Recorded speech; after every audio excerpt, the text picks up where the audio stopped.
Que se passe-t-il en ce moment au Soudan? Omar el-Béchir peut-il tomber après 30 ans au pouvoir? Depuis décembre, des manifestants réclament son départ. Depuis 6 jours, ils sont des dizaines de milliers à camper devant le QG de l'armée pour demander le soutien des militaires. L'armée s'apprêterait à faire une annonce sur la chaîne de télévision nationale. Le point avec notre correspondant dans la région, Bastien Renouille. Très tôt ce matin, de très nombreux militaires se sont déployés dans les rues de Khartoum, une présence inhabituelle pour le pays qui est quand même une dictature militaire. Mais on a rarement vu autant de soldats dans les rues de la capitale. Notamment, il y aurait une quarantaine de blindés qui entouraient le palais présidentiel où réside Omar el-Béchir. L'une des premières actions de ces militaires, ça a été de pénétrer à l'intérieur des locaux de la télévision et de la radio nationale. Depuis leur entrée dans ces locaux, eh bien, il y a une petite musique patriotique qui est diffusée. Un message est aussi diffusé de temps en temps. Il devrait y avoir un discours tenu par les militaires au cours des prochaines minutes ou au cours des prochaines heures. Selon nos informations, des militaires, des hauts cadres de l'armée se seraient rencontrés ce matin sans la présence d'Omar el-Béchir, le président, ce qui pourrait préfigurer quelque chose. D'ailleurs, mes contacts sur place me disent qu'il y a de très nombreux manifestants dans les rues de Khartoum, que les rues sont noires de monde. Et parmi ces manifestants, eh bien, il y aurait aussi de nombreux militaires qui attendraient d'avoir des informations, car eux non plus ne savent pas ce qu'il se passe. En tout cas, tout le monde attend une annonce vraiment imminente qui pourrait annoncer la démission imminente d'Omar el-Béchir. On suivra cela évidemment. Bastien, c'est un mouvement de contestation qui a pris de l'ampleur. Il a débuté au mois de décembre, mais il s'accélère depuis plusieurs jours. Tout à fait, ouais. C'est la 6e journée consécutive où des milliers de manifestants sont rassemblés devant le quartier général des forces armées.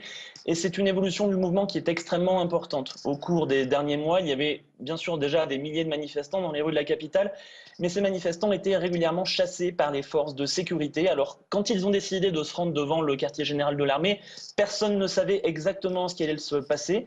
Eh bien, l'armée a accueilli favorablement ces manifestants. Elle n'a pas réprimé les manifestations, elle ne les a pas repoussés. Au contraire, même certains membres de l'armée sont allés féliciter ces manifestants, sont allés leur serrer la main.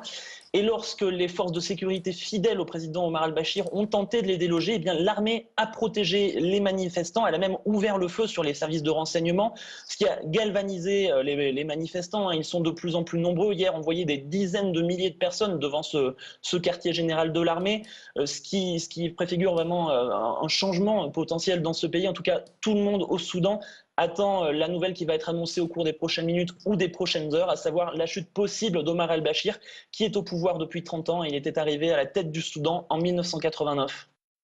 Voilà une image, Damien, celle de la télévision nationale soudanaise qui, donc, vous le voyez, est figée sur ce logo. Il diffuse de la musique.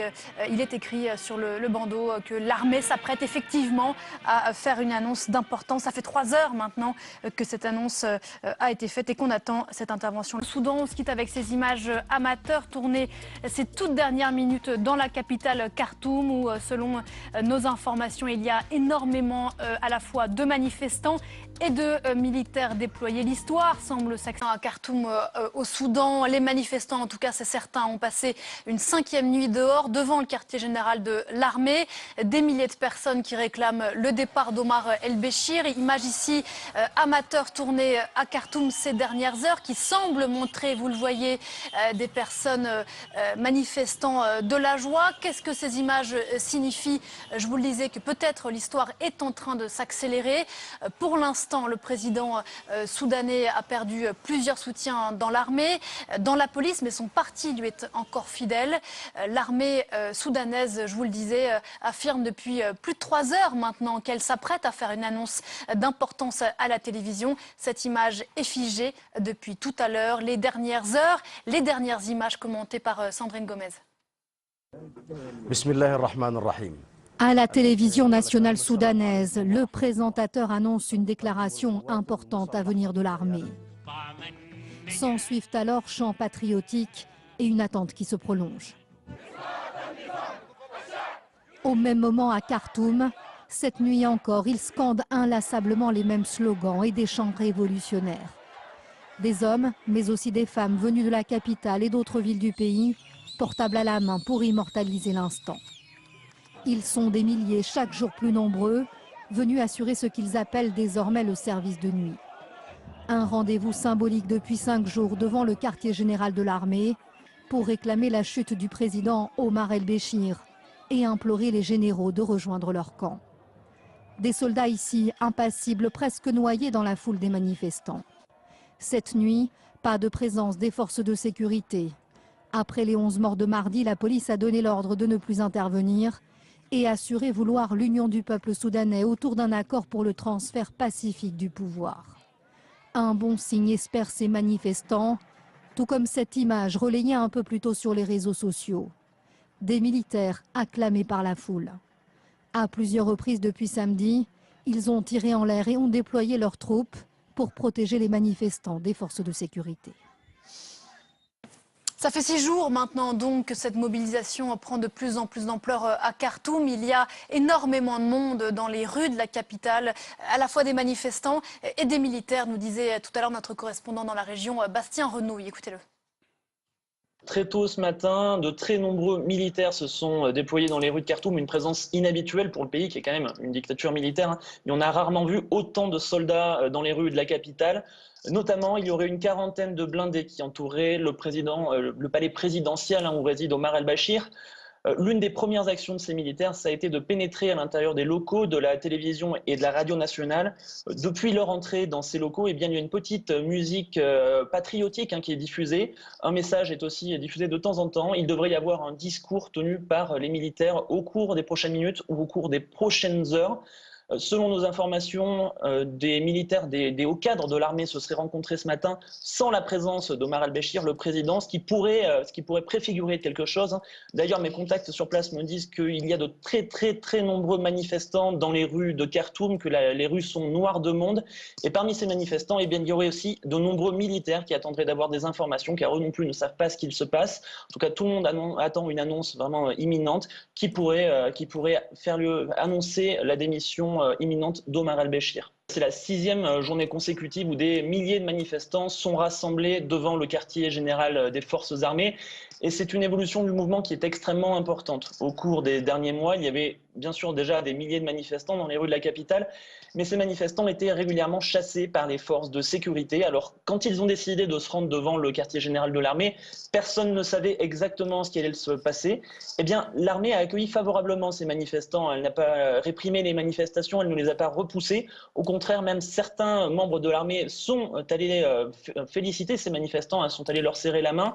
Et lorsque les forces de sécurité fidèles au président Omar el-Béchir ont tenté de les déloger, eh bien l'armée a protégé les manifestants. Elle a même ouvert le feu sur les services de renseignement, ce qui a galvanisé les manifestants. Ils sont de plus en plus nombreux. Hier, on voyait des dizaines de milliers de personnes devant ce quartier général de l'armée, ce qui préfigure vraiment un changement potentiel dans ce pays. En tout cas, tout le monde au Soudan attend la nouvelle qui va être annoncée au cours des prochaines minutes ou des prochaines heures, à savoir la chute possible d'Omar el-Béchir, qui est au pouvoir depuis 30 ans. Il était arrivé à la tête du Soudan en 1989. Voilà, prudence pour le moment. Beaucoup de rumeurs effectivement sur place au Soudan. Rien de confirmé pour l'instant. On rappelle que l'armée promet depuis plusieurs heures maintenant une intervention d'importance à la télévision.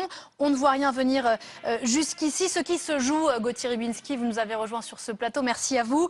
Ce qui se joue, c'est l'éventuel départ de celui qui tient son pays d'une main de fer depuis 30 ans, depuis 1989, Omar el-Béchir. Alors justement, la main de fer serait-elle en train de faire défaut, de mollir? C'est pas exclu. Si vous voulez, le point de bascule est le suivant. Classiquement, dans une dictature, l'armée soutient, et ça ne serait pas la première fois, ça n'est pas la première fois que l'armée obéit parfaitement aux ordres et ne se dérobe pas au rôle que Omar el-Béchir lui assigne. Ce qui peut se passer, c'est que quand l'armée, tant que l'armée est payée normalement, tant qu'elle a un régime de faveur, elle continue de suivre Omar el-Béchir. Mais vous savez par exemple que ces derniers jours, Omar el-Béchir a décidé d'assécher en quelque sorte la masse monétaire en circulation dans le pays et qu'il a limité les dépôts dans les distributeurs. Si l'armée, compte tenu du marasme que vit le pays, avec justement un manque de liquidité, avec une inflation galopante qui entraîne justement le fait de retirer toujours plus d'argent puisque la monnaie perd de sa valeur. Il suffirait par exemple que l'armée considère qu'elle n'a pas les moyens justement de payer sa troupe pour qu'effectivement elle puisse être, disons, attirée vers l'autre bord du spectre politique. Dans le même temps, il ne faut pas oublier que Omar el-Béchir a bâti son empire, vous avez dit une main de fer, c'est exact, en doublant, comme souvent ça a lieu dans les dictatures, en doublant les hiérarchies traditionnelles. Je l'explique, quand vous avez la hiérarchie de l'armée, eh bien Omar el-Béchir a mis des officiers parallèles, dans lesquels il a pleinement confiance, pour justement surveiller les us et coutumes et les agissements de l'armée. Pareil pour les services de renseignement, pareil pour les services de sécurité. Donc là, la question se resserre sur ces hommes-là, sur cette doublure hiérarchique, savoir dans quel état ils sont, dans quel état d'esprit, dans quel état socio-économique ils se trouvent, et c'est eux qui, selon leur idée et leur ressenti, feront basculer d'un côté ou de l'autre la situation. Alors, on rappelle qu'il y a beaucoup de rumeurs en ce moment autour du Soudan. Pour l'instant, rien n'est confirmé. Rumeur d'une démission d'Omar el-Béchir forcée, sans doute. Mais on reste très prudent à ce stade. On rappelle la situation particulière de ce président dictateur. C'est qu'il est poursuivi par la Cour pénale internationale pour génocide. Oui, et cela nous renvoie à l'affaire du Darfour. Vous savez, ce Darfour, c'est cette province du Soudan qui, étant en révolte contre le pouvoir central, a vu ce même pouvoir central réprimer cette révolte de la manière la plus sévère, de la manière la plus atroce qui soit, en envoyant notamment des milices, des cavaliers même qu'on appelle les Janjaweed, qui se sont livrés aux pires exactions et crimes, en quelque sorte faisant de telle sorte que cette terre du Darfour devienne une terre brûlée, où rien ne repousse. Alors c'est déjà compliqué vu la situation géographique du pays, mais quand vous avez par exemple une armée soudanaise ou ses milices qui s'attachent par exemple à assécher les puits, vous voyez ce que ça peut donner sur ce type de terrain. Ça a été la politique de Omar el-Béchir, et Omar el-Béchir est donc poursuivi par la Cour pénale internationale. Cela veut dire que s'il quitte le Soudan, s'il franchit les frontières de son pays, il est susceptible d'être immédiatement arrêté par les autorités d'un pays où il transitera, par exemple. Jusqu'ici, ça n'a jamais été le cas, parce que l'Afrique, la solidarité panafricaine, y compris vis-à-vis de criminels, a fonctionné, et Omar el-Béchir, jusqu'à présent, a pu se déplacer dans un certain nombre de pays sans être inquiété.